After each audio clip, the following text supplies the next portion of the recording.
Cinema పోయింది, utter flop అయిపోయింది, మొత్తం వెళ్ళిపోయింది. నాగచైతన్యకి ఇంకో అట్టర్ ఫ్లాప్ అయిపోయింది, ఇది అయిపోయింది అని కొంతమంది నెగిటివ్ రివ్యూ చెప్పాలనుకుంటారు. కాదు భయ్య, సినిమా సూపర్ హిట్. సమంత మీద ఒట్టు, ఈ సినిమా సూపర్ హిట్. నిజంగా చెప్తున్నా, మామూలుగా అంటే మామూలుగా లేదు సినిమా.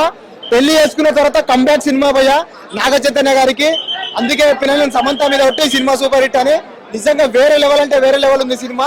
ఆ ఒక మంచి కన్నీటి గాథ భయ్య, ఒక రియల్ లైఫ్ స్టోరీ. శ్రీకాకుళంలో జరిగిన ఒక కన్నీటి గాథ, ఒక రాజు అనే ఒక వ్యక్తి యొక్క కన్నీటి గాథని ఒక సినిమా రూపంలో చూపించడం జరిగింది డైరెక్టర్ గారు. నిజంగా చెప్తున్న సినిమా సూపర్ అంటే సూపర్ ఉంటది.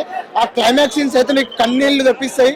ఇలాంటి ఒక్క సినిమాని, మంచి సినిమాని తీసినందుకు గాను డైరెక్టర్ గారికి ధన్యవాదాలు తెలుపుకున్నా. తెలుగు ఇండస్ట్రీకి ఇలాంటి సినిమాలు ఎన్నో కావాలి, ఎన్నో సినిమాలు రావాలని కోరుకున్నా. ఆ మ్యూజిక్ వేరే లెవెల్ ఉంటుంది. డిఎస్పీ గారు సార్ నిజంగా చెప్తున్నారు, ఏం దాగి మ్యూజిక్ కొట్టారు సార్. నిజంగా చెప్తున్నా, సూపర్ అంటే సూపర్ ఉంది భయ్య.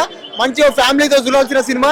ఇలాంటి సినిమాని మీరు మిస్ అయితే వేస్ట్ భయ్య. నిజంగా సాయి పల్లవి గారు మరో లేడీ పవర్ స్టార్ భయ్య.